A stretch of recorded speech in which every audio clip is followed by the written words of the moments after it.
Buonasera a tutti, vi ringrazio della presenza. Mi presento, sono Massimiliano Costa e sono bagnolese d'adozione da un po' di tempo e è stata decisa di fare questa serata un po' per ricordare soprattutto Giambattista Chino e anche per sensibilizzare un po', diciamo, quello che è il percorso che stiamo facendo in questa casa, che è l'arte e la cultura. Adesso passo il microfono ai relatori e vi ringrazio tutti.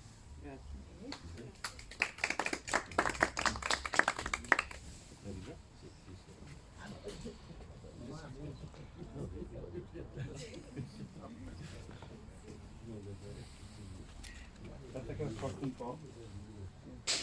Buonasera a tutti.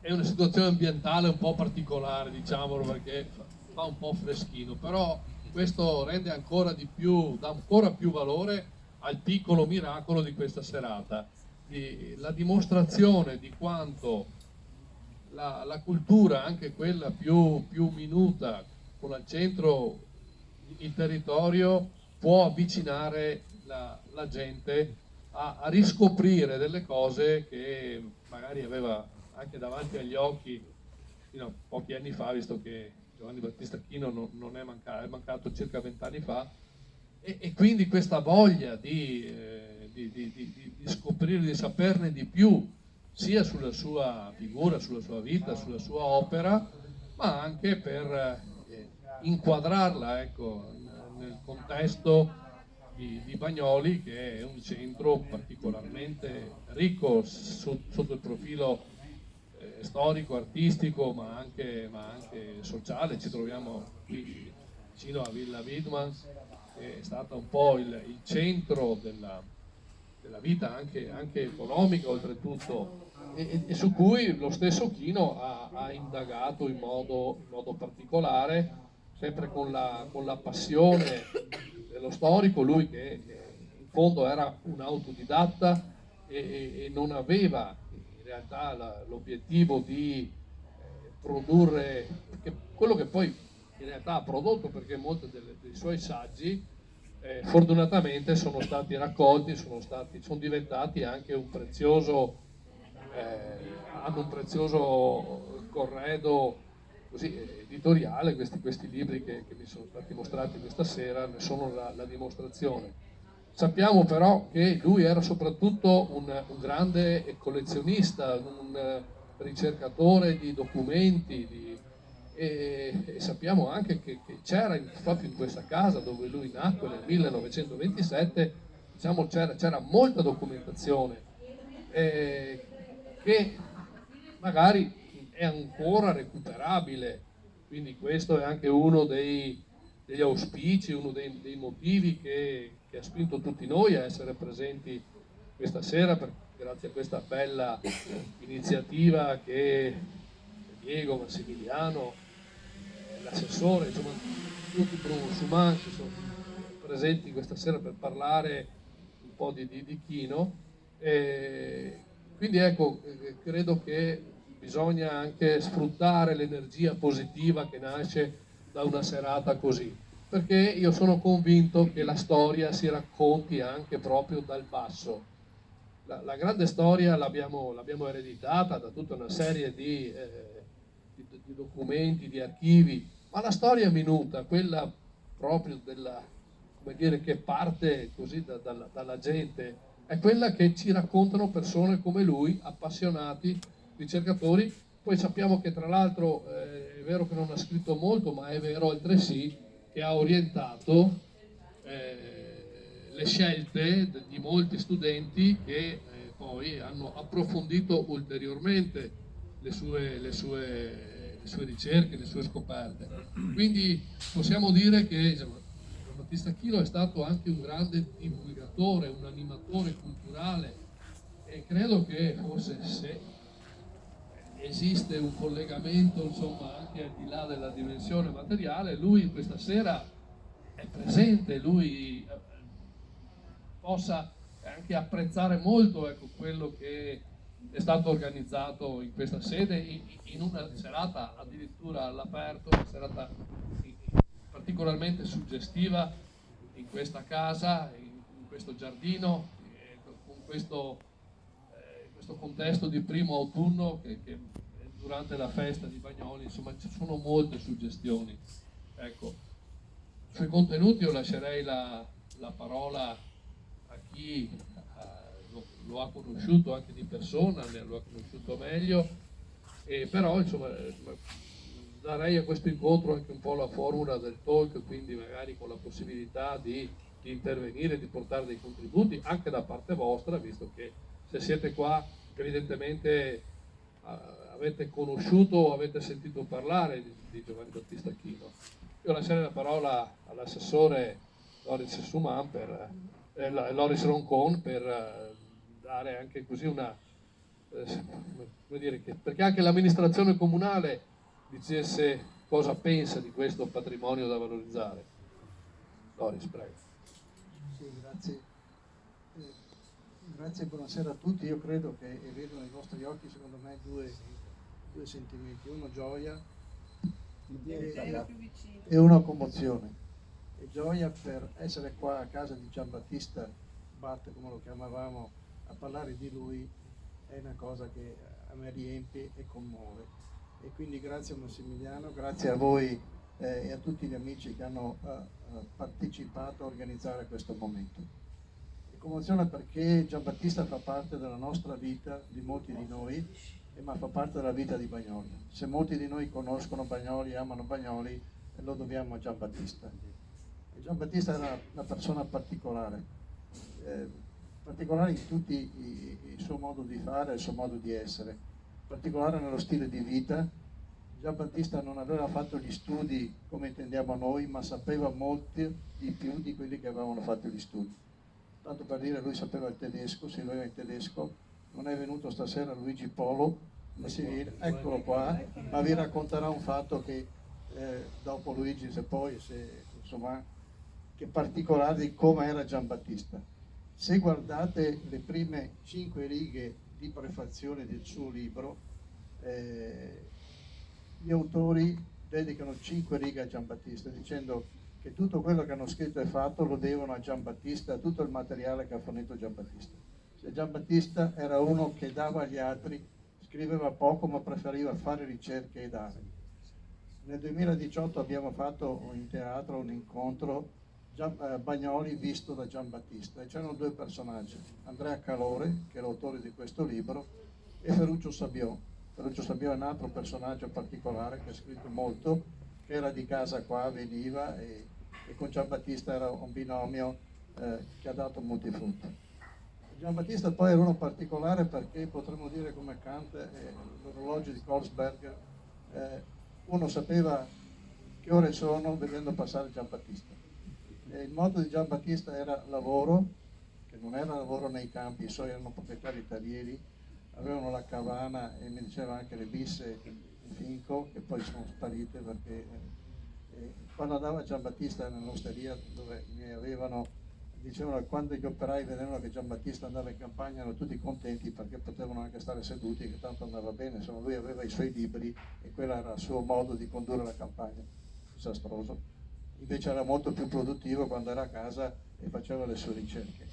Ecco, i suoi momenti erano questi, poi il pomeriggio partiva, prima tappa l'edicola, qui c'è Maristella che sa bene, retro bottega era il suo studio, leggeva i giornali, spesso riceveva ad esempio il professor Traverso e quindi facevano lunghe discussioni un po' di filosofia e di tutto, dopodiché arrivava nel bar, aveva il suo posto e lì un caffè corto, quello il suo pranzo e la sua pomeriggio. E lì si stava a chiacchierava con mia madre che stirava il bar perché quel tempo si faceva, come ha insegnato a imparare a studiare e a insegnarmi anche moltissime cose. Ogni tanto faceva qualcosa, ad esempio quando sentiva che non avevo mai visto un concerto, è arrivato una sera con la sua Vespa, lui non aveva patente, Vespa classica con i 2 sedili, vestitino, gazzettino sul petto perché non c'erano le tute da coso e mi ha portato dove? All'Accademia dei Concordi e c'era un concerto di un quartetto d'archi col pianoforte. Per me era la cosa come toccare il cielo, insomma andare a Rovigo, uno che non si era mai mosso a quel tempo, e sentire un concerto, questo lo devo a Pat, il quale mi ha insegnato anche ad amare la musica Oppure un altro giorno, e Maristella questa la devo a lui, quando pioveva portava il motto contadino vai in Quando città. piove il contadino va in città. E lui partiva con il suo pranzo, era una banana, Col trench. col trench, sempre aveva l'impermeabile imbarcabile, la sua borsetta e si andava. E un giorno siamo andati, ha portato a Vicenza all'archivio. E lì trovi uno, lui era già stato in collegio a Vicenza, che quella era la sua città, insomma, perché la girava in archivio, sapeva tutti, e capivi anche come lavorava Giambattista. Lui andava là e passava tutto, tirava fuori i notai, mi faceva mostrare che c'era un notaio che aveva scritto quando facevano i passaggi di proprietà dovevano fare gli inventari, perché c'erano quante mucche nella stalla, e lì ricavava tutto, riempiva carte. Infatti quando si parla del suo lascito a me viene da piangere, perché lui deve aver avuto una quantità di materiale mostruosa su Bagnoli che non so dove è andata. Di questo poi dava agli altri, oppure partiva e andava a trovare qualcuno per parlare di questo.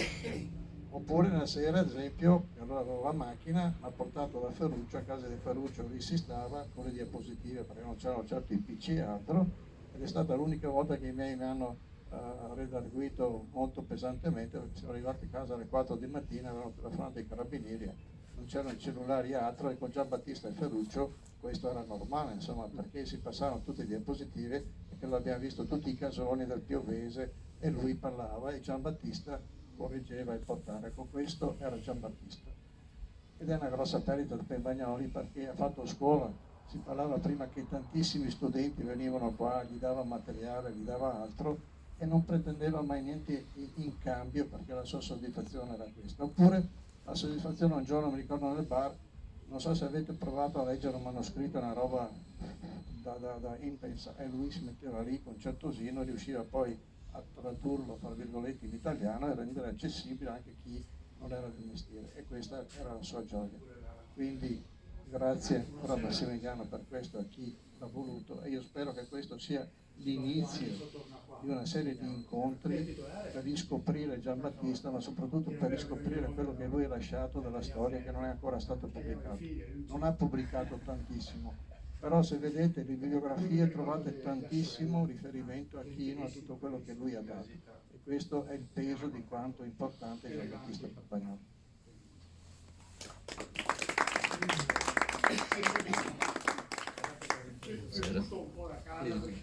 Dopo anni non si sente. Più vicino alla bocca. Come diceva l'assessore, appunto, noi possiamo trovare la descrizione sintetica di Chino proprio nella premessa del libro Bagnoli, storia e arte. E appunto è la buona descrizione di quello che era il personaggio di Giambattista, che era un personaggio un po' magari per il paese un po' fuori dalle regole. Giambattista aveva dimostrato, diciamo, più volte in ogni occasione una generosità fuori dal comune, in quanto lui, diciamo, metteva al corrente anche gli altri delle sue ricerche, li coinvolgeva, e di conseguenza questa è stata una particolarità che lo distingueva dagli altri storici locali, che in genere sono molto gelosi delle loro ricerche, no? E quindi gli piaceva approfondire tutti gli argomenti di carattere storico e artistico, e lo faceva con passione, senz'altro, no? E tra l'altro le sue scoperte, diciamo, non si limitavano però al semplice atto documentaristico che trovava, andava anche alla ricerca personale di determinate Si sente poco. Può alzare la voce. Tutti vecchi. di determinate così, di determinate situazioni, e in particolare, per esempio, per quanto riguarda Bagnoli, aveva trovato che i Zaguri, nel testamento della famiglia Zaguri, che avevano anche una villa qui a San Siro di Bagnoli, questi avevano una grande collezione di quadri importanti che andavano da Guido Reni a Luca Ferrari da Reggio, e E cosa si è inventato? Si è inventato di andare personalmente a verificare in Palazzo Zaguri a Venezia che esistevano o meno, e ha trovato in particolare che c'erano le tracce che corrispondevano esattamente ai quadri che erano stati descritti.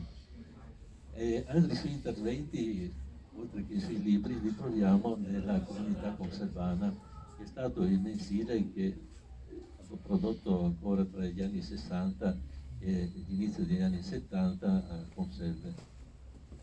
Era un mensile che, appunto, in cui venivano pubblicati tutti gli argomenti del paese del circondario, e c'era, a partire dagli anni 70 c'erano anche degli interventi di Giambattista. In particolare sono interventi decisamente pregevoli, perché riguardavano per esempio la Villa Wittmann, oppure nello specifico la chiesa del Capitello di Aguidara, oppure cos'era anche dopo sì. E quindi questo dimostrava una certa precisione artistica e una documentazione storica decisamente precisa.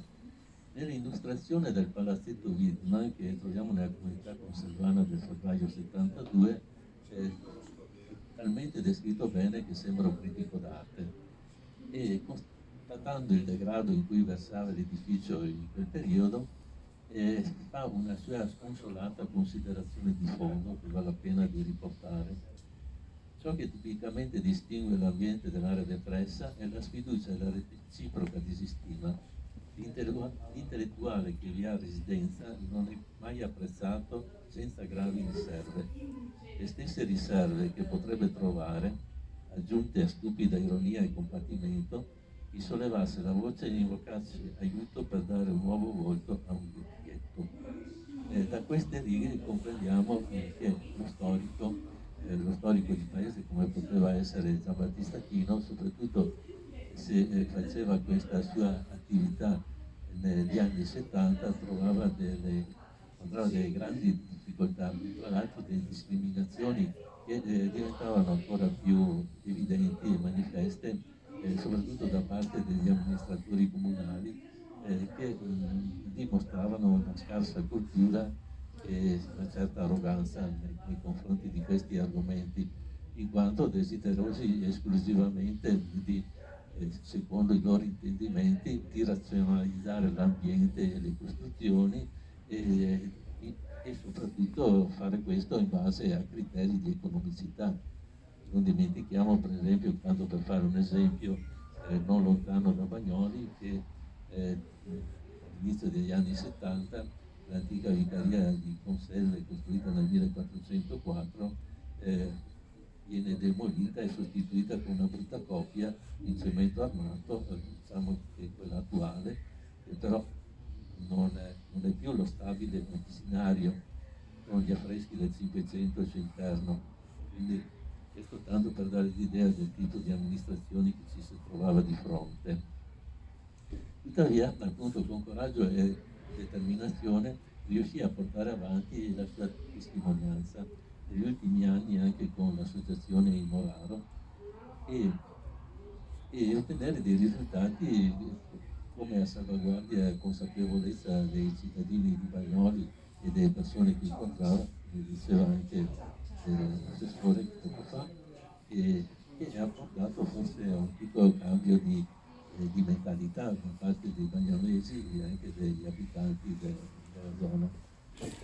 E, considerando il percorso tracciato da Giambattista, possiamo anche continuare su questa strada, individuando anche degli altri obiettivi che potrebbero essere interessanti per la salvaguardia del territorio.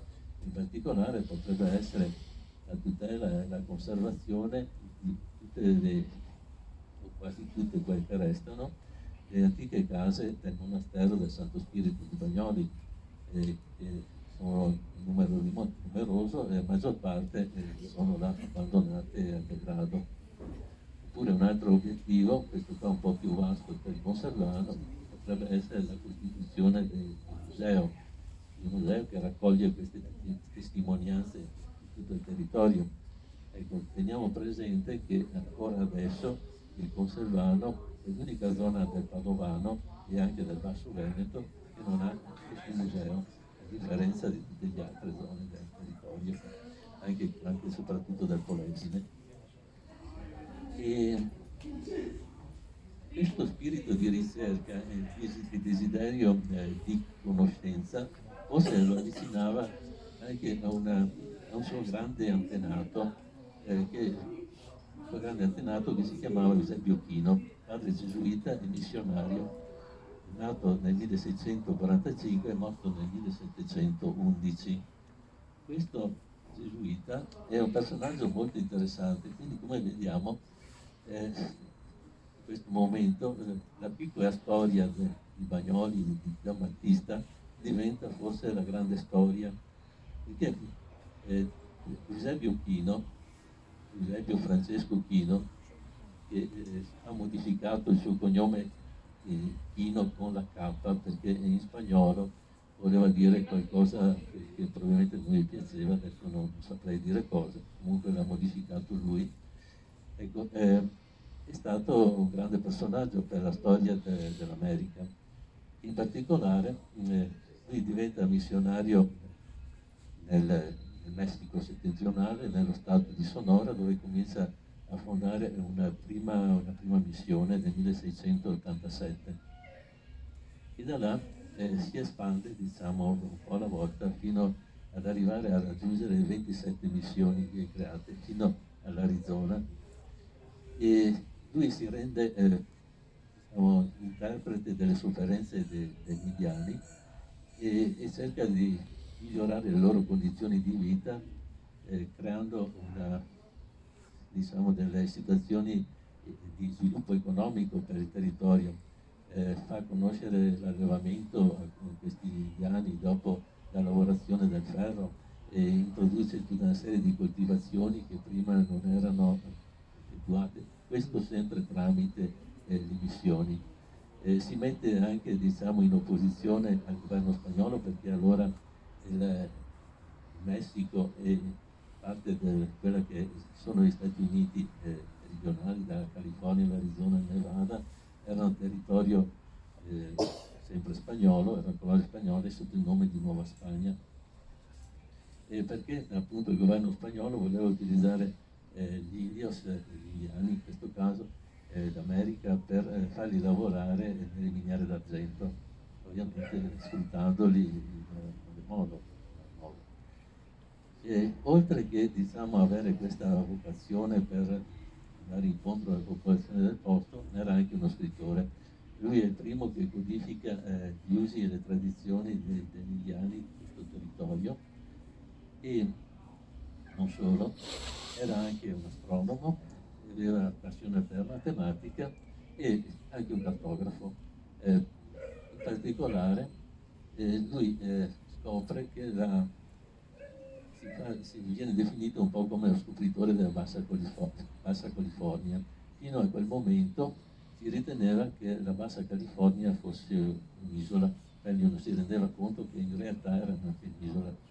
Allora lui organizza una spedizione in questa regione e alla fine trova il punto di congiungimento dopo 400 km tra il continente e quella che prima era considerata un'isola e appunto dopo la mette anche in cartografia questa cosa. E negli Stati Uniti d'America per esempio il personaggio Chino è molto preso in considerazione, come anche d'altra parte nel Messico, a cui sono state dedicate alcune città, dei monumenti, delle strade e in particolare per quanto riguarda lo stato dell'Arizona, lui è anche un monumento a Washington nel Campidoglio, in quanto considerato fondatore dello stato dell'Arizona, una statua bronzea diciamo di Campidoglio. Ecco quindi chi era questo Eusebio Chino? Meglio, abbiamo già descritto. Eusebio Francesco Chino era nato a Segno in Val di Non, in Trentino, da cui era originaria la famiglia Chino che nel XVIII secolo arriva a Bagnoli. E a quel tempo, già a quel tempo probabilmente gli antenati di Chino, qualche antenato di Chino diventa agente dei Widman e proprietario terriero. E all'inizio del 1900 viene fatto addirittura un libro con l'albero genealogico di Chino, che io personalmente ho visto, in cui si ricostruiva appunto tutta l'albero genealogico da Chino fino all'antenato Eusebio Francesco Chino. Eusebio Francesco Chino, che è considerato, diciamo, santo, tanto che nel 1971 è cominciata la sua procedura di beatificazione e nel 2020 da Papa Francesco è stato considerato venerabile. Sì, appunto, quindi noi vediamo che questo personaggio, diciamo, probabilmente ha improntato moltissimo perché era anche la personalità di Giambattista e ha presentato la possibilità di migliorare le sue condizioni, insomma, nei rapporti con gli altri. Sicuramente. Va bene.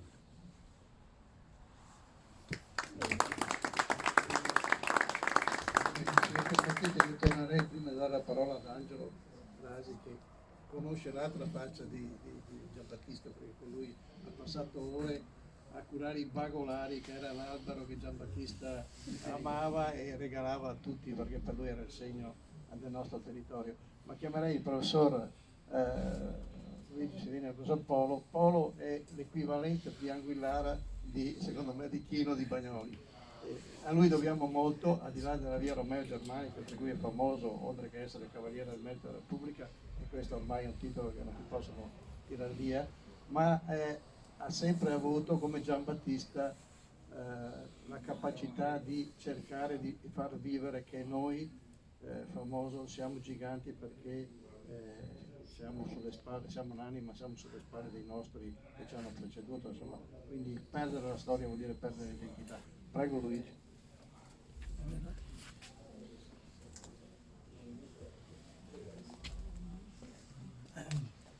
Mi sa che è stato esagerato il giudizio. Scusate, ho un piccolo problema, quindi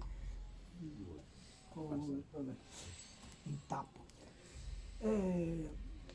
Niente.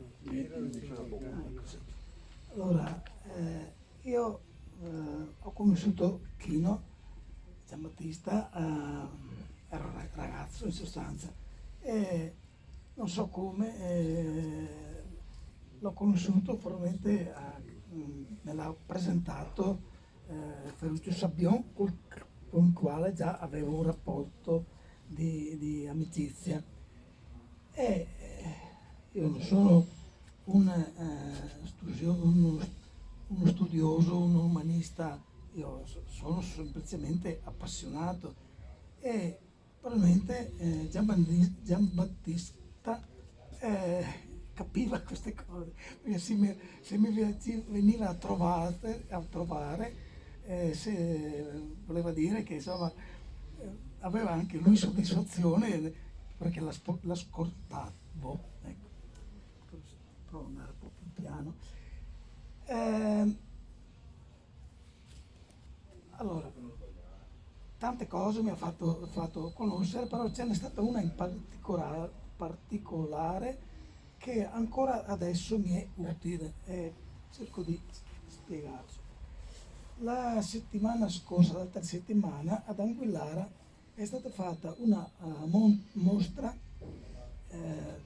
importante perché fra l'altro sarà itinerante e andrà prossimo diciamo, esposizione sarà a Bassano del Grappa e probabilmente anche a Padova e forse dà l'avvio a un approfondimento di questo tema che adesso vi dico. l'ha citato anche lui prima, la chiesetta del Capitello ad Anguillata, no? Allora, ad Anguillara c'è questa chiesetta del Capitello che conserva una, noi la chiamiamo la Madonna Addolorata, e fin da piccoli la si conosceva per il rosario, per la sagretta annuale, per le feste quinquennali, cioè la si conosceva dal punto di vista devozionale. Ecco, nel 1970 Giambattista mi ha portato una lettera che mi ha, diciamo, mi ha appassionato, ma da subito mi ha messo a ricercare su questo tipo di pietà di Madonne, tanto che dal 1970 fino ad oggi non ho mai smesso di cercare di approfondire e di trovare materiali su questa Madonna Addolorata, che poi è una pietà. Ecco, e se sono arrivato pochi giorni fa praticamente a concludere questo progetto con la mostra di Anguillara, lo devo a Chino, a Giambattista Chino. Allora, dicevo, io conoscevo, come tutti gli anguillaresi, questa statua della Madonna per l'aspetto religioso, la leggenda, la fine del colera nell'Ottocento, tanti episodi, diciamo, legati a questa immagine sacra. Nel 1970 arriva Chino a casa mia, come aveva fatto altre volte, non so se con cos'è la Vespa, ma mi pare la bicicletta. La bicicletta. E è arrivato con, insomma, immaginavo, scusate, questa è semplicemente una fotocopia, perché l'originale l'ha tenuto lui, ovviamente. Allora, in questa lettera uno dei massimi studiosi sul tema delle Vesperbil, dopo magari vi spiego anche cosa significa, per chi non lo sa. In questa lettera un certo Karl Ginard risponde a Giambattista in tedesco, ovviamente la lettera è in tedesco, esprimendo il giudizio sulla immagine di pietà di Anguillara. È stato lì che si è aperto, diciamo, questo interesse che prima non c'era, insomma, prima era solo dal punto di vista, come ho detto già, religioso, ma nessuno pensava che questa pietà di Anguillara fosse una Vesperbil, cioè una immagine della sera, del vespro, di origine salisburghese di 600 anni fa. Già allora, in questa lettera, questo famoso studioso, tra l'altro 1970, la lettera del 71 è morto questo qua, che era già anziano, quindi per il tempo, possiamo dire.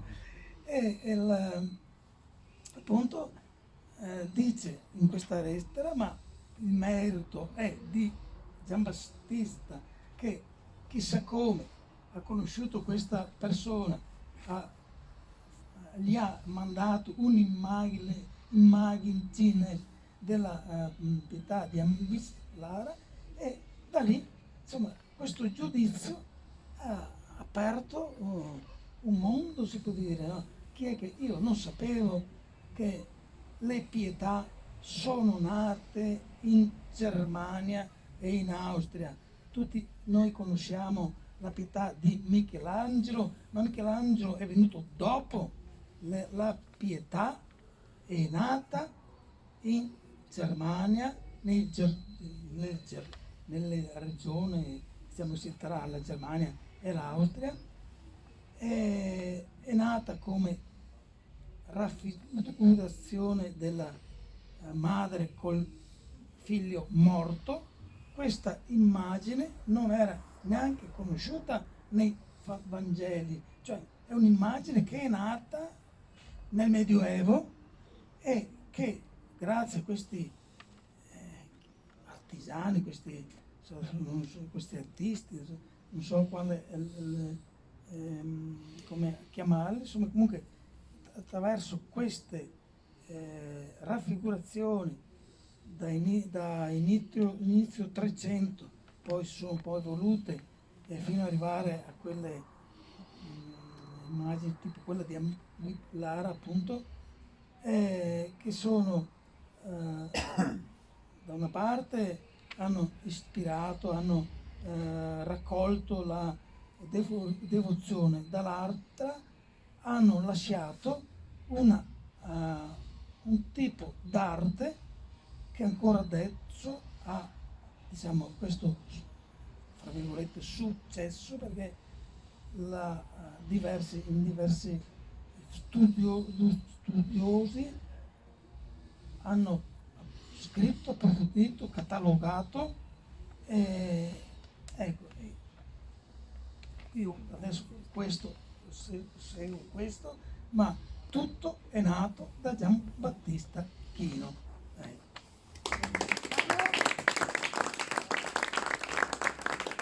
Questo era Giambattista che, senza far vedere o meno, riusciva ad avere contatti non dico con l'Europa, ma quasi, e poi arrivava con la lettera del notaio svizzero oppure che Giambattista era questo, ma Giambattista era anche altro. Adesso vi presentiamo l'altra medaglia di Giambattista, quella del mattino. Prego Angelo.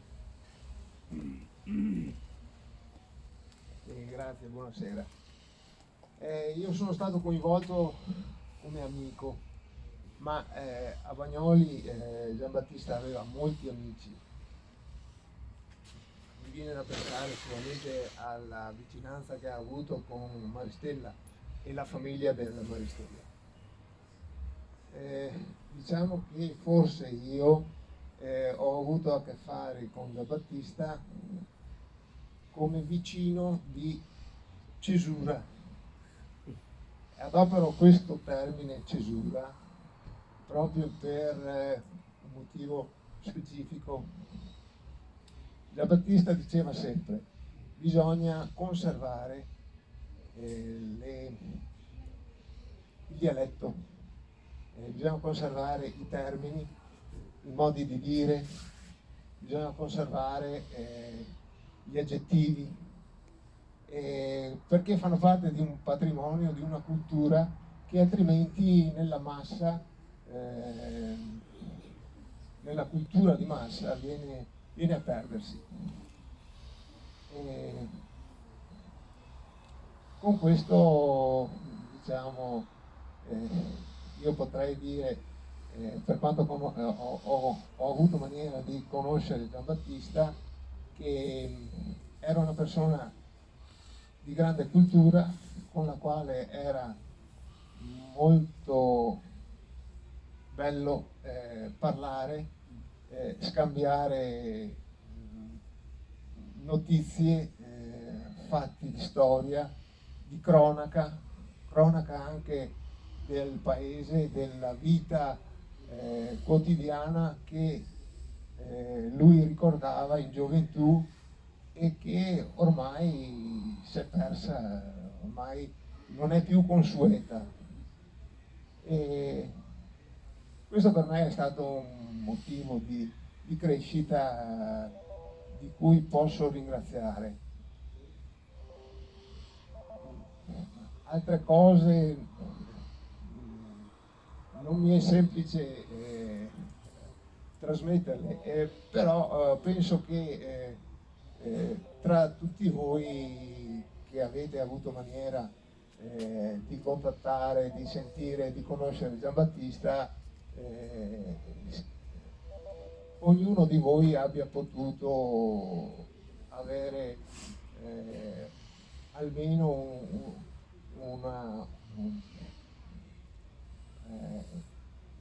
quelle sensazioni che ho avuto io, insomma. Grazie Giambattista.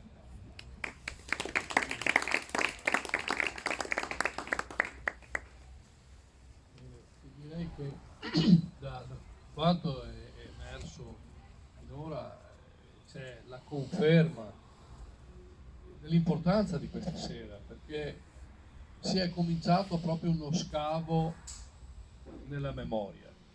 Ci siamo resi conto, e io per primo perché non sono di Bagnoli e di Chino ho sentito parlare per la prima volta da Massimiliano e poi parlando con qualcuno di voi, e francamente avevo la percezione che questa figura avesse lasciato una grande eredità. Una grande eredità che adesso bisogna raccogliere, l'avete affermato in tanti modi. Quest'uomo aveva un pensiero che andava ben oltre i confini di questo comune. Dal punto di vista culturale il suo lascito è particolarmente importante. Per cui io credo che il significato di una sera come questa sia proprio, come dire, una comunione di intenti. Bisogna far tesoro di quello che è emerso e che emerga qualche impegno in chiave futura naturalmente, cioè di continuare intanto a parlare di Chino, a cercare di raccogliere per quanto possibile quanto rimane della grande documentazione del suo archivio, che magari non era mai stato ordinato, ma che magari alla fine era, come dire, aveva una sua era ben individuato. Bisogna capire dove è andato a finire. Ho sentito anche qualche ipotesi, insomma, magari chissà che qualcosa non si riesca a recuperare, ma soprattutto credo che sia importante, e la presenza dell'amministrazione stasera con l'assessore Loris Conti, che è stato anche di conoscerlo, di far proprio, come dire, tesoro di quello che Chino è stato per Bagnoli, e come dire, far emergere il proposito magari di dedicargli una via, di lasciare una targa nella sua casa natale, di fare in modo che sia lo stimolo a continuare questo lavoro che è iniziato stasera in modo anche così informale, però così lucido, così attento, così anche impegnato. Siamo qui a sfidare il freddo tutti quanti,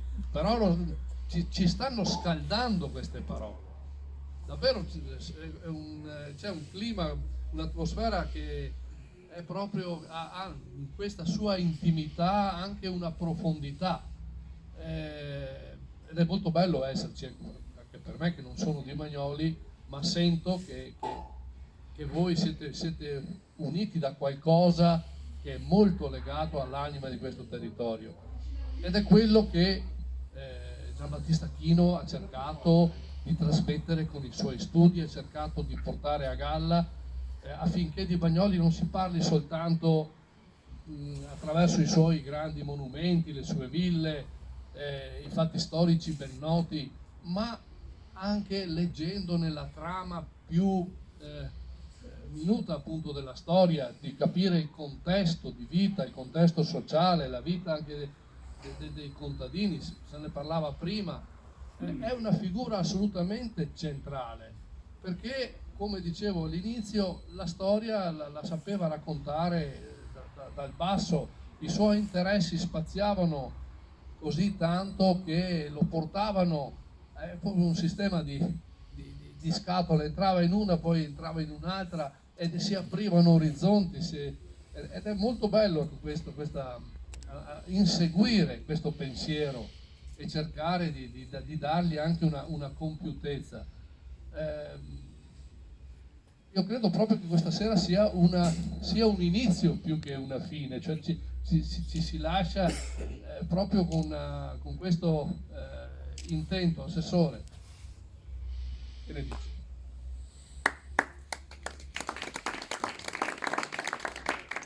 Dire che dobbiamo portare avanti il nome di Chino è come prendere un impegno che avevo già fatto a Chino quando era qua, quindi e deve essere un impegno di tutto il paese però, perché Chino è un bene del paese, non è di qualcuno, perché ha lasciato una tale mole di lavoro e di ricordi e di impegno che deve essere tutto nostro.